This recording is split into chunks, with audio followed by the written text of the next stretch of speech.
nanti Belva foto tiket atau apa gitu kali. Aska juga gitu kan.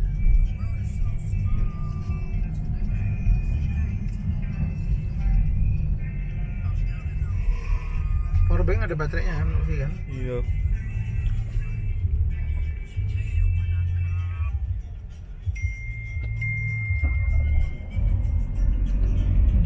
Kenapa udah pencet aja sih? Kenapa ditahan?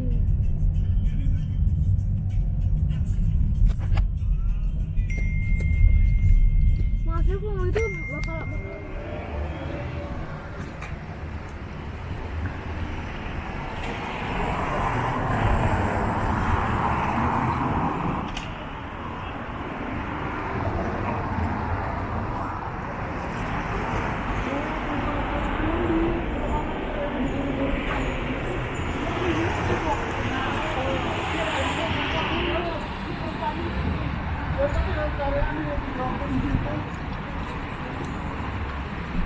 Mau makan, makanya jam 2.30 tutup. Nanti mau keluar-keluar ada. Kan ada yang long. Yang short gitu banget kayak sama kayak depan kalau yang long. Nah ini udah, ini kita kan dalam satu kota seminggu udah eksplor jalan-jalan. Hah? Tapi belum ke yang tempat kamu. Tempat apa? Terlalu apa? Apanya?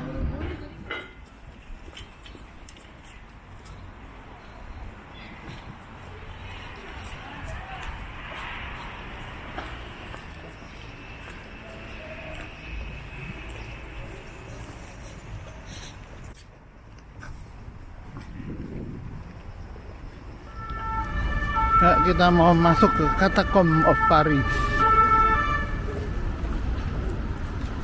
Catacombs of Paris.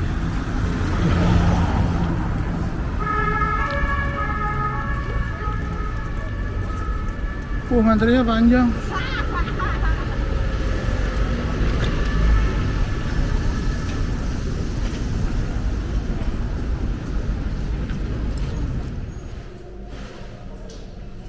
Scan barcode.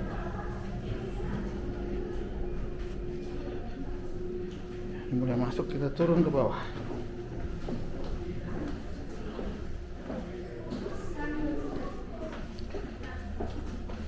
Underground.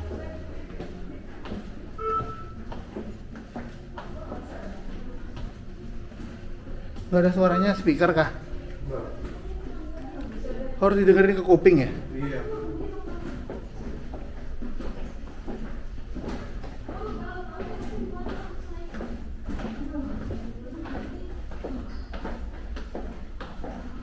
Panjang juga turun tangganya. 1.200. Hah, 1.200 meter? Enggak. Oh, 1.200 tangga turunnya? Iya. Oh. Iya. Nggak bisa. Nggak tahu, mungkin ada pakai lift kali. 1.200 anak tangga.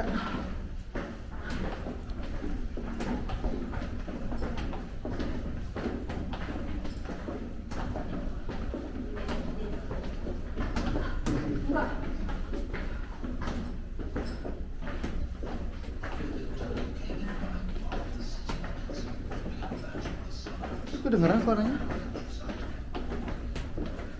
Nggak bisa speakerphone, Sal. Nggak bisa speakerphone suaranya. waduh deh kak, mau pusing. Ya, Gimana?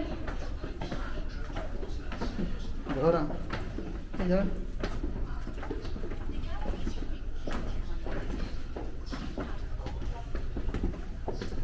Mau nyuruh orang duluan ya, Bi? Enggak. Alhamdulillah sampai juga. Aduh, bisa buat.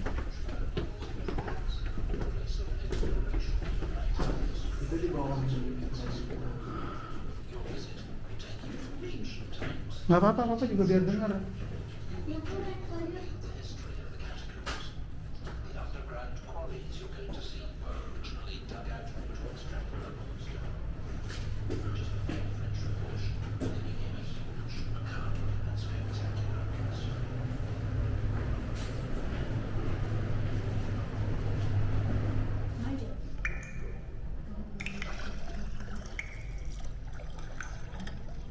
Welcome to the Paris Catacombs. Did you know that at the end of the 18th century, the building you came in by marked the city limits? Beyond that were the suburbs, and then open countryside. You've come down 132 steps, and you're now 20 meters underground. If you're not familiar with what lies below Paris, the drinking water pipes, metro tunnels, and sewers are above you. So when you came down this narrow spiral staircase, you left the city and the world of the living and slipped without even noticing it into the underbelly of the capital. It's a world of fantasy, a refuge for outlaws and dropouts, a place of exploration for night owls craving new experiences. Your visit will take you from ancient times to the 19th century. You'll meet the people who made the history of the catacombs. The underground quarries you're going to see were originally dug out to extract the limestone. Just before the French Revolution, they became a huge, macabre, and spectacular ossuary, which now attracts nearly 300,000 visitors a year. A few words of advice before you plunge into this 1,700-meter labyrinth. Sometimes the galleries you'll be exploring are dark. Take time to get used to the darkness and watch where you're going. The temperature is cool, 14 degrees all year round, so make sure you don't catch cold. Now go to the end of the room and up a few steps. Then turn right and walk forward. Once you're used to the darkness, start the next commentary. Yuk kita masuk. The galleries you'll be walking through on your visit were hewn out of old limestone quarries. The limestone was used for buildings in Paris. How was this limestone formed? Jean-Pierre Gély, a geologist and expert on subterranean Paris, explains. You have to go back 45 million years. Dinosaurs died out 20 million years ago, and at that time, 45 million years ago, the Paris region. The sea was quite shallow, only about 30 meters deep. It was warm and tropical, very rich in marine organisms, and limestone sediment was gradually deposited on the seabed. It was that build-up of limestone sediment which then solidified into the limestone you see today. To find out how people worked the limestone quarries, carry on through the gallery and then start the next commentary.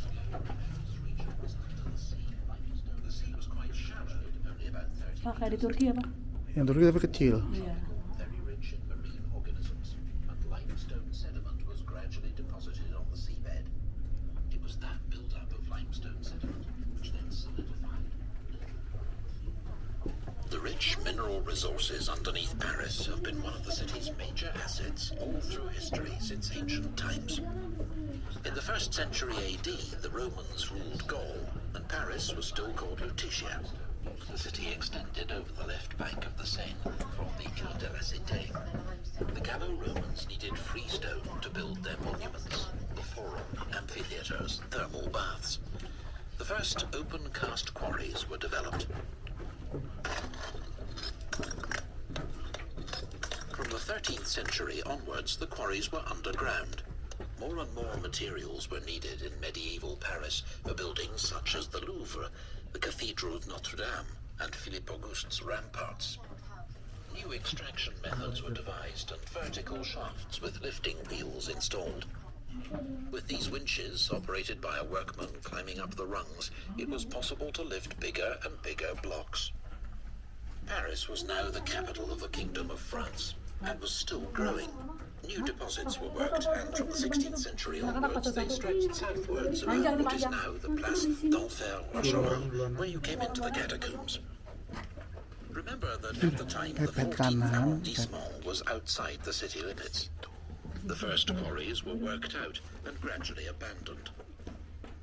In the next commentary, you'll hear how the disused quarries were converted in the late 18th century. Ada apa sih? Bekas tuh. Oh, kita masuk beneran ya. Oke, yuk. The Gallo-Romans needed freestone to build their monuments, amphitheaters, thermal baths. The first open-cast quarries were developed.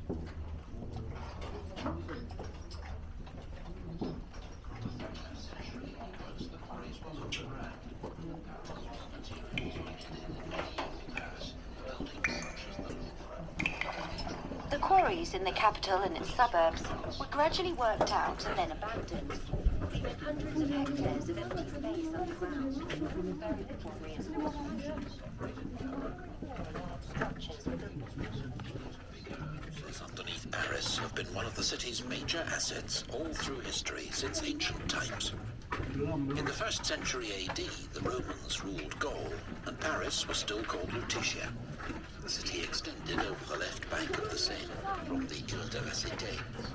The Gallo-Romans needed freestone to build their monuments, the Forum, amphitheatres, thermal baths. The first open-cast quarries were developed. From the 13th century onwards, the quarries were underground. More and more materials were needed in medieval Paris for buildings such as the Louvre, the Cathedral of Notre Dame, and Philippe Auguste's ramparts. New extraction methods were devised and vertical shafts with lifting wheels installed. With these winches, operated by a workman climbing up the rungs, it was possible to lift bigger and bigger blocks. Paris was now the capital of the Kingdom of France, and was still growing.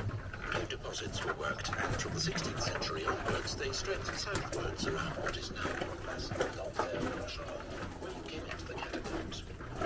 But at the time, the 14th district was outside the city limits. The first quarries were worked out. In the next commentary, you'll hear how the disused quarries were converted in the late 18th century.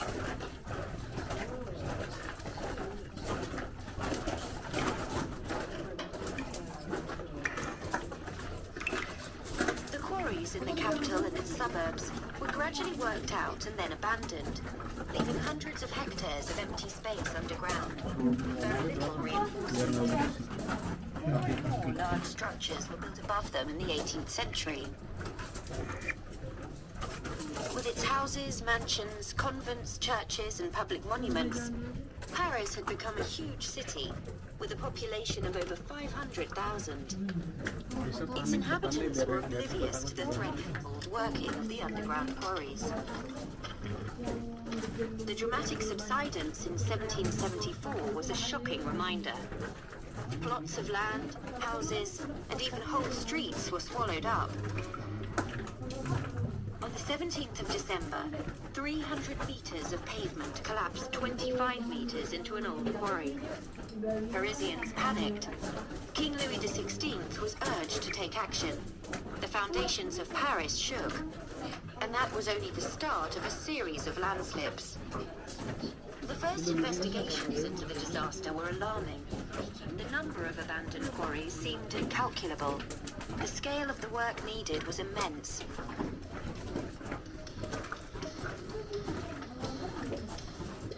After procrastinating for a while, in 1777, Louis XVI was forced to set up an inspectorate of quarries, headed by the architect Charles-Axel Guillemot.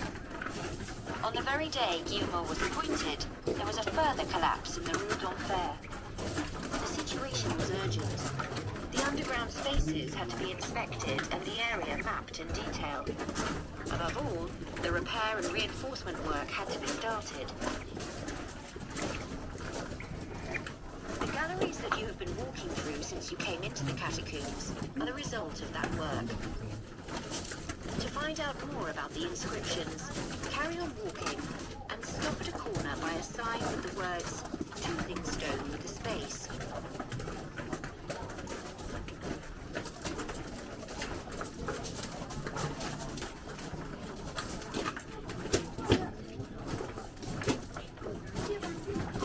A little explanation is needed to help you decipher the inscriptions you notice at intervals on the walls.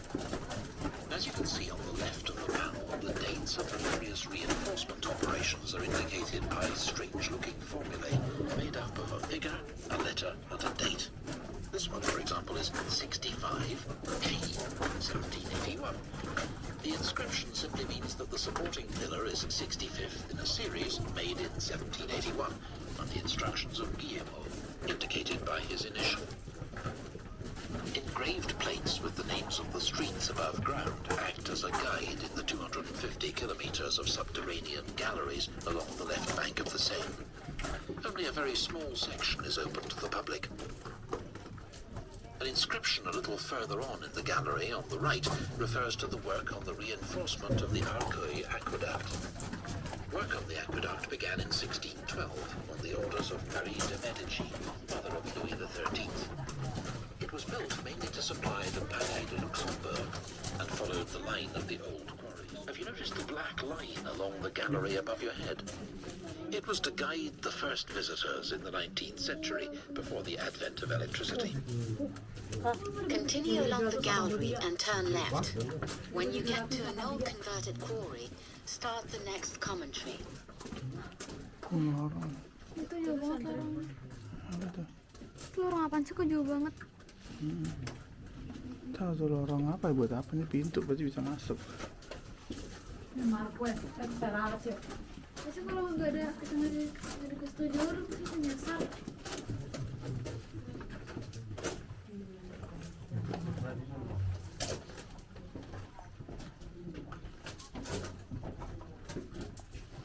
Go to the lit area where you'll see a stone wall surrounded by pillars.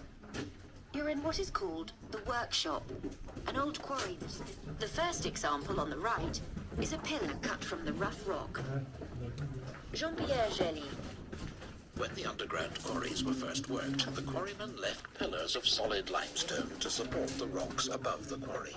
These were called turned pillars, simply because you could turn around them. They were regularly spaced to prevent the quarry ceiling collapsing. In the 15th century, the quarrymen invented a new technique, this time extracting all the limestone without leaving anything, and supporting the quarry ceiling with pillars built by hand with large blocks that could be used in dry stone walls, known as agges. These Agges et Borage quarries are unique to the Paris region and use a highly advanced technique. The hand-built pillars are flexible enough to be piled up and bent, so they support the pressure of the quarry ceiling better than turned pillars, which can eventually break if the rock weakens.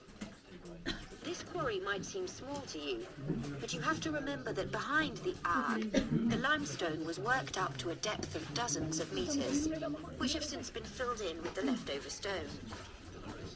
A little further along on the right, you can see a sloping gallery below, where the old branched columns alternate with stone arches, giving the place a majestic architectural appearance.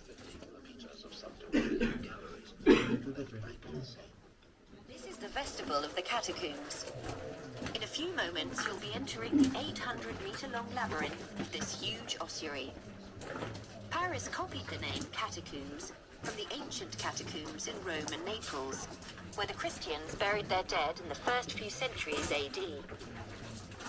The Paris catacombs were opened in the late 18th century to clean up the center of Paris, growing health risk.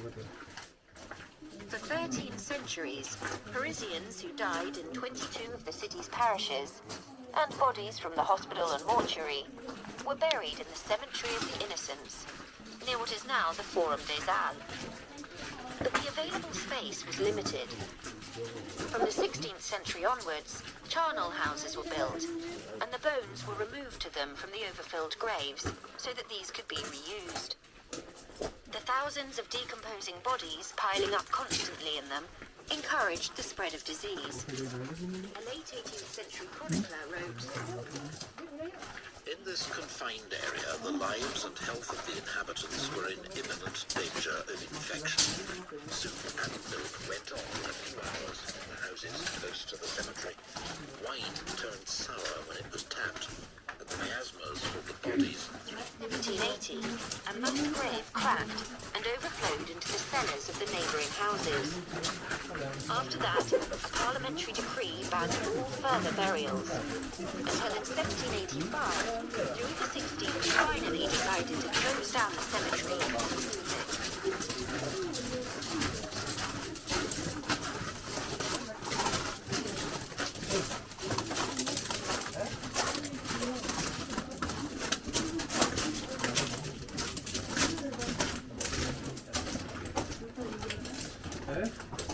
Ci sono tutte queste persone. La nostra avventura riprenderà all'arrivo.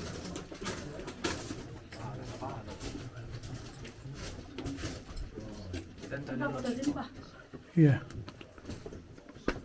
Ada orang lihat dulu deh. Pas orang mau motret kali. When the decision was taken to clear out the cemetery of the innocents, Guillermo, the quarry inspector in charge of the reinforcement of the underground tunnels, was asked to find an appropriate site. He decided on the old quarries on the Montsouris plain at Dombissoire outside Paris. On the 7th of April 1786, the Catacombs authorities, the transfer of the bones could begin. It took 15 months in an unchanging ritual. Hearses crossed the city at nightfall, covered with a black veil, and followed by priests in surplices chanting the office for the dead. Iya, tunggu di Each situ. church had its own graveyard. It took until 1814 to move the bones. Baron Haussmann briefly resumed the process in the mid-19th century for the major redevelopment. The bones were thrown down shafts altogether, in some places piled up to a height of 30 meters, with no distinction of birth. They're estimated to be the remains of over 6 million Parisians, including important historical figures such as Rabelais, Racine, Lully, Pascal, Danton, and Robespierre, as well as Guillermo, the quarry inspector himself. Now walk towards the entrance of the ossuary and start the next commentary. Please remember that you're not allowed to touch the bones or to take flash photographs.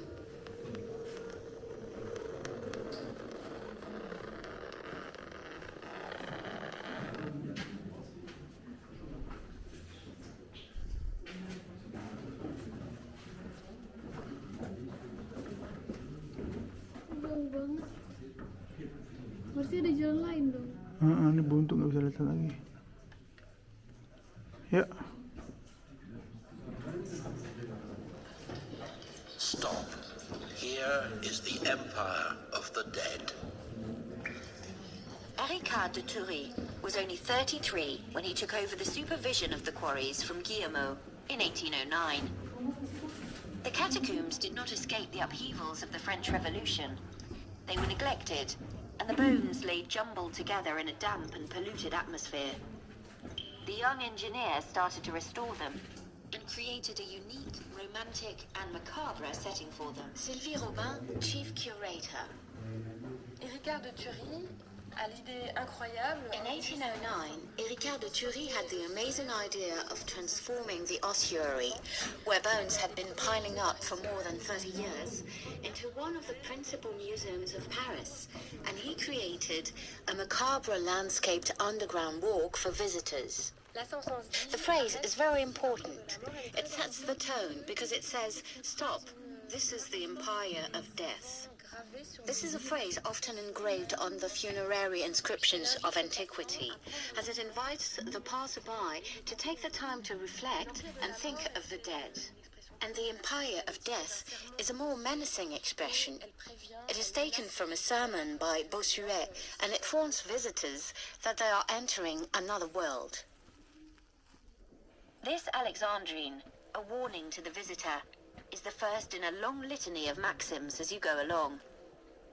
They were chosen by Ricard de Thury himself. In his words, he wanted to Break the sinister and dark monotony of this huge ossuary by inscriptions taken from religious writings, poets, and philosophers of all eras, and bring together their most beautiful sayings on our existence, its fragility, death, and finally the hope of another life. An idea that's as sweet, as necessary, as it's comforting for those who are mourning. Ricard de Thury also had stone plaques carved inside the ossuary, from which you can identify where the bones came from and when they were moved here.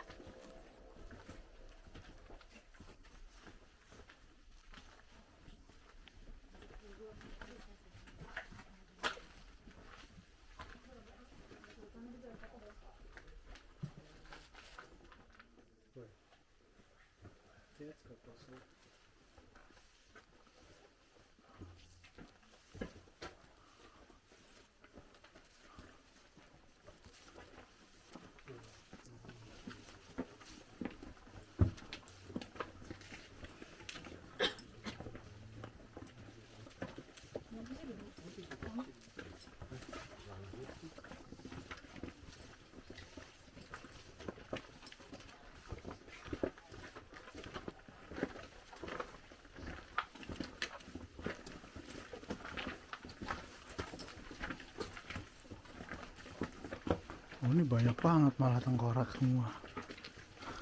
Ini berempat deh.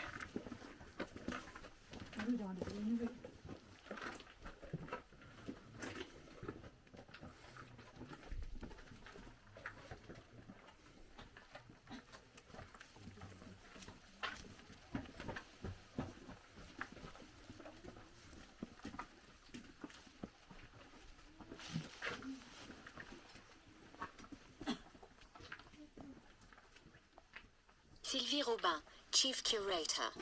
Vous pouvez voir au tournant une At the bend in the path, you can see a low wall of bones, which was restored in November 2015. The wall was on the point of collapsing. The base had deteriorated because the organic material is very susceptible to the damp, and we decided to restore it. We carry out 2 sessions per year with a specialist team supported by a restoration expert.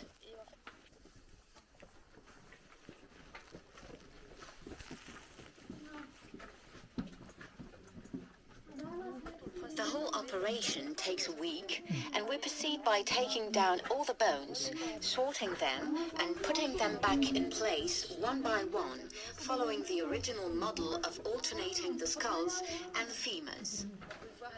At the base, you can see a layer of stone, which was specially placed there to keep the wall of bones off the ground, and one can admire its perfect alignment.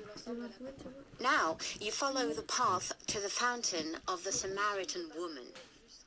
All the decorations put in place by Ericard de Thury was done to embellish the supporting columns, which held up the quarry roof, but the fountain of the Samaritan woman is a real well, which was originally in the quarry. qui était à l'origine dans la carrière.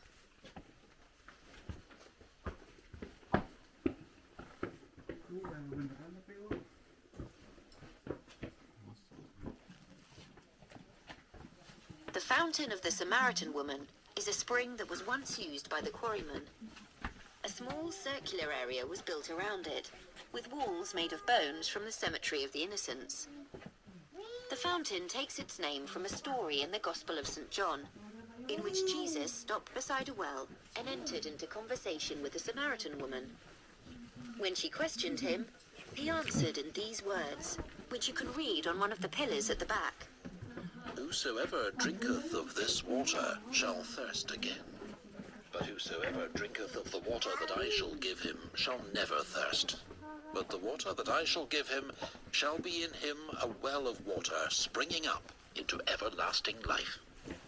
In November 1813, the fountain was used for a scientific experiment. 4 goldfish were placed in it.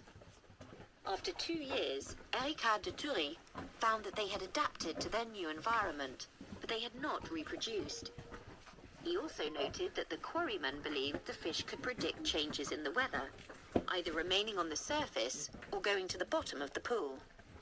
Since the temperature underground stayed constant all year round, he thought this unlikely to be true.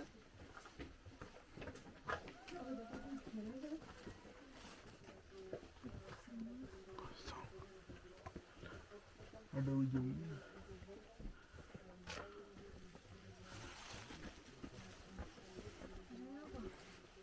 Mana?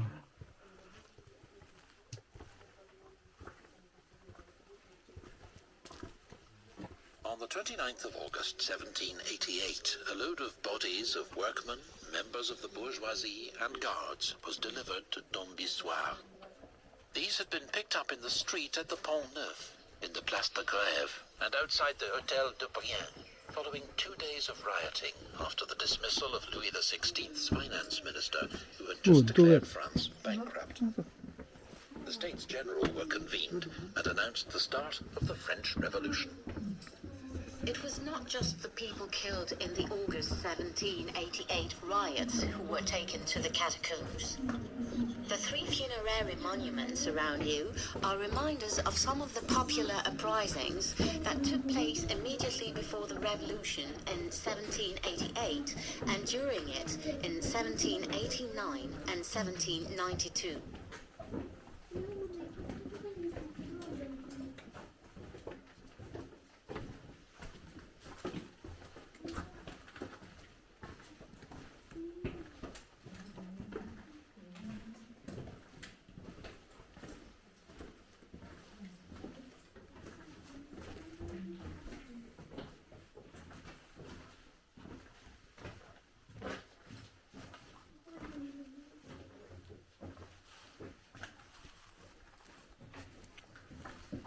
This is the only tombstone you'll see in the catacombs. It used to be on the tomb of Françoise Gélin, who died in 1821. She devoted her life to securing the release of a famous prisoner, Jean-Henri de Latude, from the Bastille. In an attempt to gain the favor of Louis XV's mistress, Madame de Pompadour, Latude arranged a fake attack on her in 1748, taking care to warn her of the danger in a letter. When the hoax was discovered, he was arrested and paid for this childish prank by being imprisoned without trial in various royal prisons for 35 years. He managed to escape several times, but was always recaptured. The rope ladder he used to escape from the Bastille on the night of the 25th to the 26th of February, 1764, is now on display in the Musée Carnavalet. When the catacombs were built, a sort of museum was set up at the Tombissoir quarry. Tombstones, crosses, and inscriptions from the cemeteries were displayed there if the families had not asked for their return. This short-lived museum disappeared during the Revolution. Françoise Gélin's plaque is all that remains of it. To listen to the next commentary, walk along the gallery to a supporting pillar surrounded by a large pile of skulls and shin bones that makes the whole thing look like a barrel.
A bizarre event took place in this crypt between midnight and 2 a.m. on the 2nd of April, 1897. The participants had been sent the following invitation. You're invited to attend the religious and secular concert by famous musicians to be held in the ossuary of the Paris Catacombs on Friday, the 2nd of April, 1897. Important notes. Entrance via number 92 Rue Darrow from 11 p.m. To make sure that curious bystanders do not block the entrance, please do not have carriages stop at the door. This is a personal invitation. A journalist from Le Figaro, who had been invited, reported, We found several of our colleagues who had arrived a few moments earlier sitting on simple straw-bottomed chairs. People are certainly very chatty in the catacombs. Professor Poirier, holding a superb skull, was whiling away the wait by giving the captivated guests a fascinating lecture on craniology. There were 100 people there altogether, including a few intrepid ladies. The clandestine concert was organized by some young people who found the idea amusing. A quarry engineer they knew had promised to turn a blind eye. At midnight, a 45-piece orchestra started the candlelit concert in the midst of skulls and shin bones. The program was specially chosen for the setting. Chopin's Funeral March, Danse Macabre by Saint-Saëns, and Beethoven's Funeral March from the Eroica Symphony. The entertainment ended around 2:30 a.m. Night carriages had even been arranged. To find out more about some of the famous people who have visited the catacombs, carry on along the gallery to the exit from the ossuary.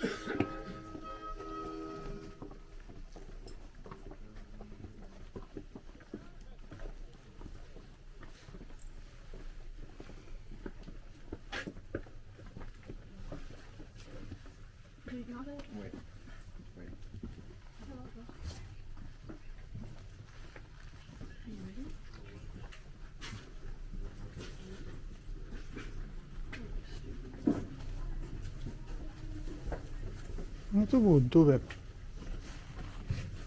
Baby, kita jalan kemana sih? Ke sana apa ke sini? Ini buntu. Oh.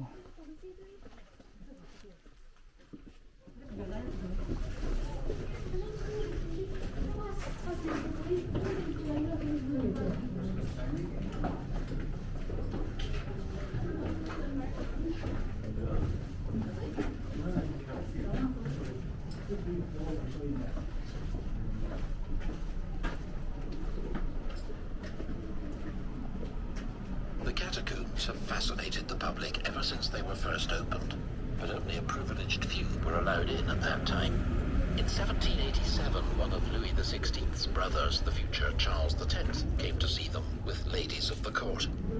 It was not until the First Empire that they were first opened to the public. Ricard de Thury himself escorted some of the curious visitors who crowded in. He had a black line drawn on the quarry ceiling to help visitors find their way, routine after the defeat of Napoleon I, while the Russian regiments camped nearby were brought here by their officers. In 1860, the Emperor Napoleon III came with his son. Turun, balik. Turun.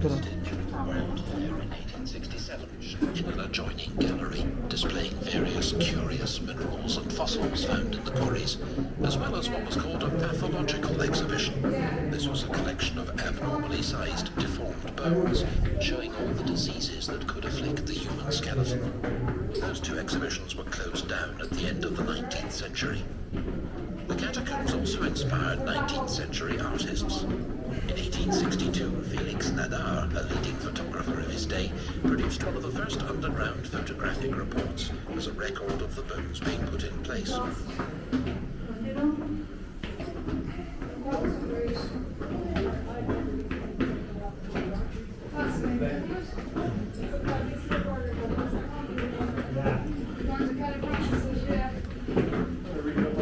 Yeah, that's exactly it. Yeah.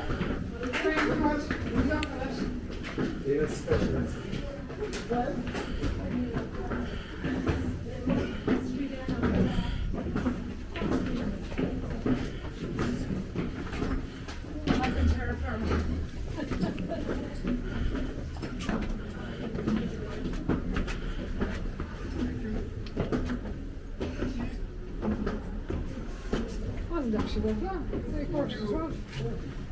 I'd say if you're saying an hour if you were taking your time.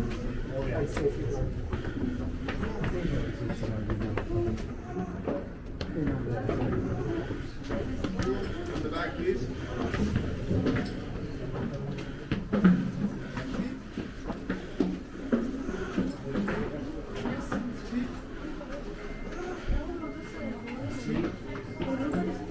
Yeah. Open the back, please. Oh.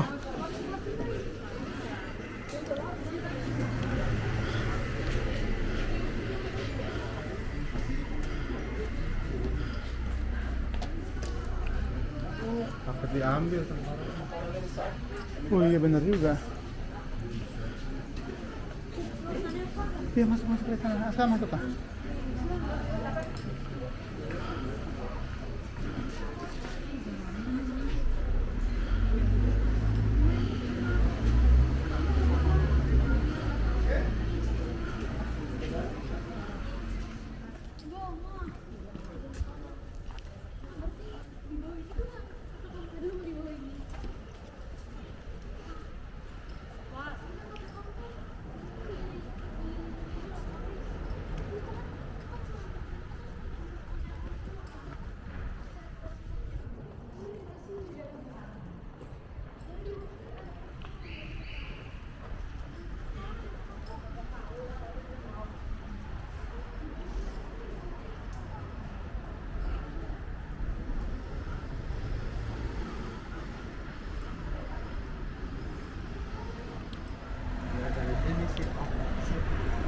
Itu teman papanya bilang itu halal kata gitu kalau mau nyoba kesini gitu ya.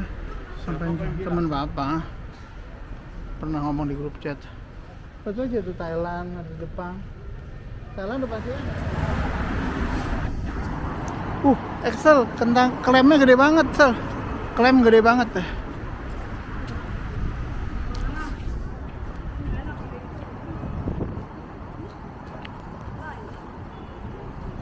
Ini kan, Mbak?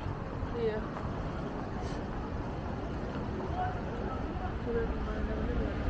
Ya iyalah udah pasti ini restorannya. Iya tuh bener, steaknya sama.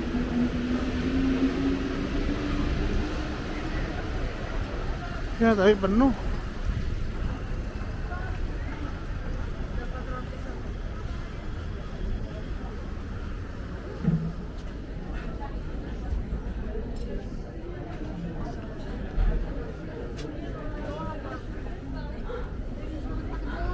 Kak, lihat deh. Udah rambut sih.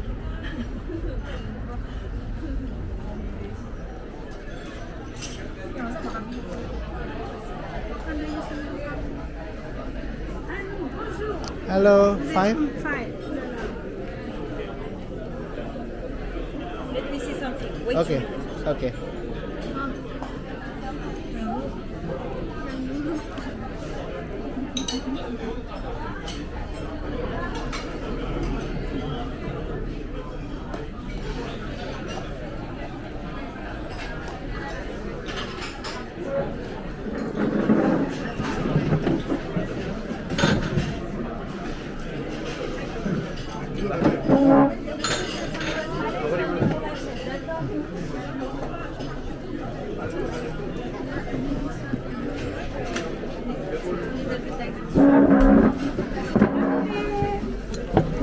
Bon déjeuner.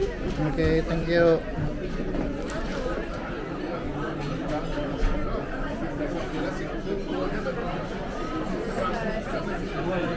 Kita makan di restoran namanya apa tadi tuh? Mana ada satu menu.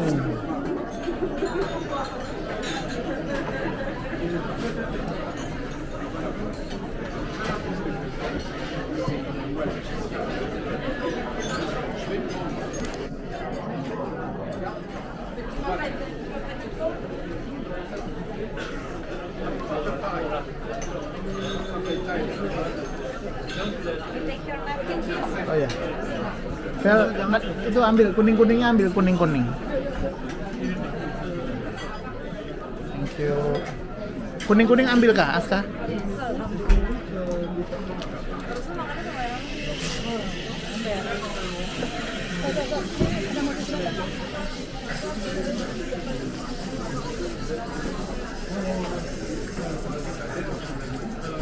Enak tuh.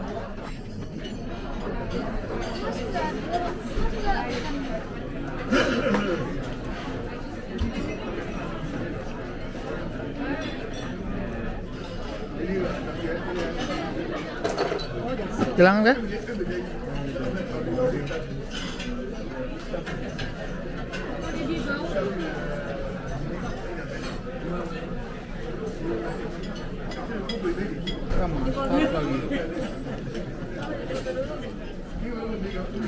Habis itu dikasih air kan?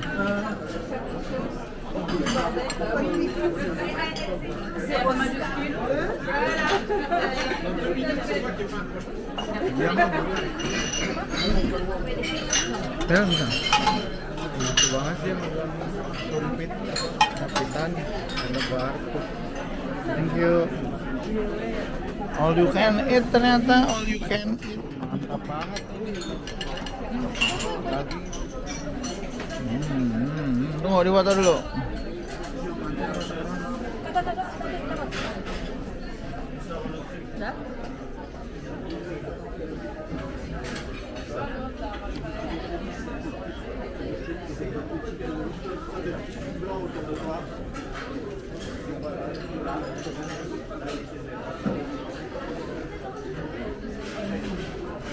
Yuk.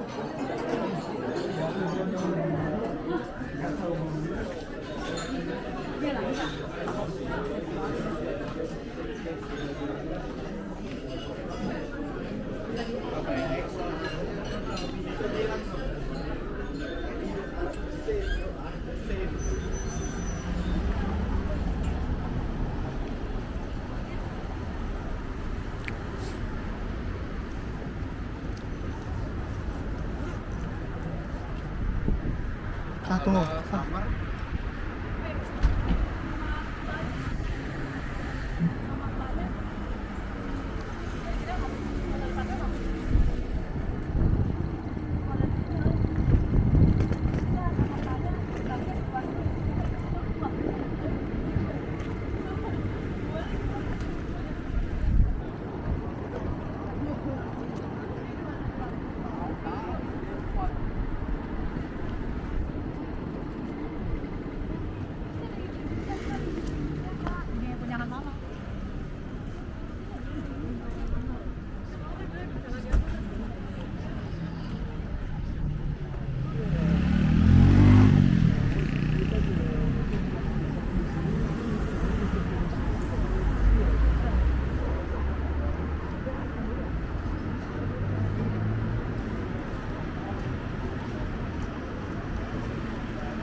Hah? Dalamnya lega. Ini yang mau kita bawa ini.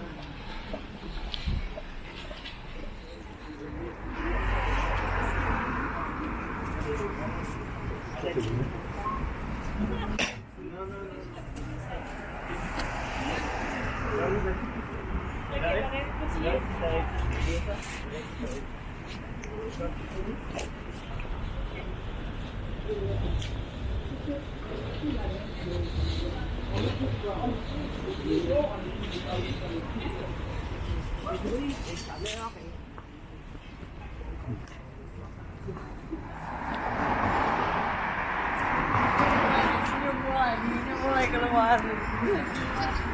Ada apa? Maksudnya nggak deketin mama sih, padahal jadinya gede banget.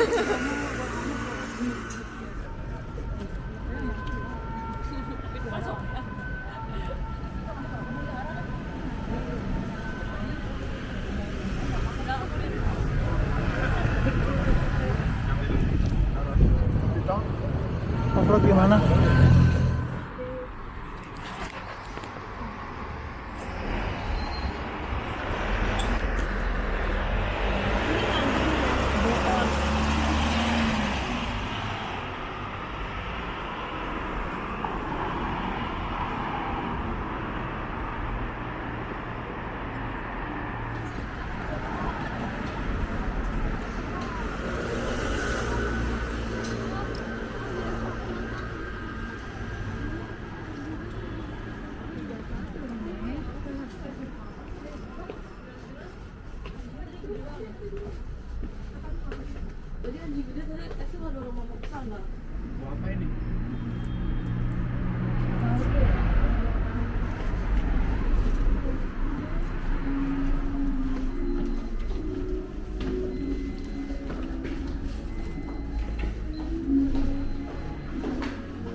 Nomor 3.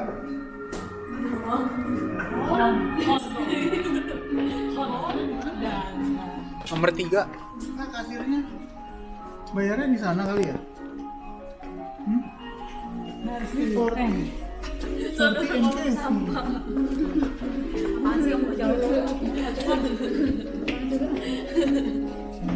Kunci.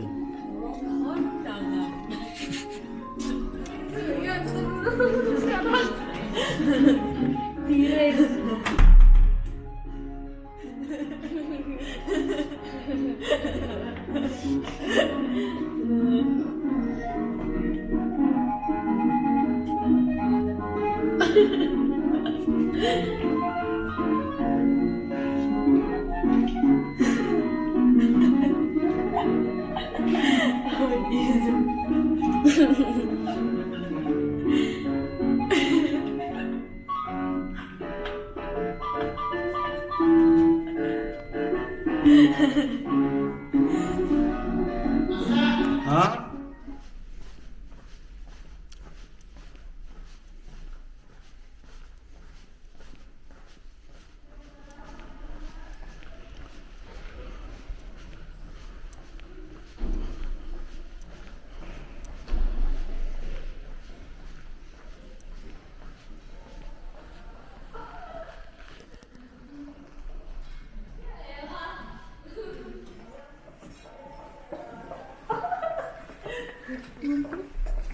Ya elah. Gaya.